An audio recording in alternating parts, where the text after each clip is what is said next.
我知道不是不会太曲折，我总会遇见一个什么人，陪我过没有了他的人生，成家立业之类的等等。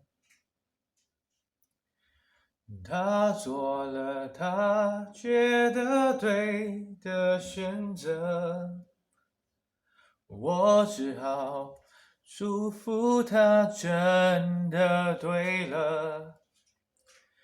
爱不到我最想要爱的人，谁还能要我怎样呢？我爱的人不是我的爱人，他心里每一寸都属于另一个人。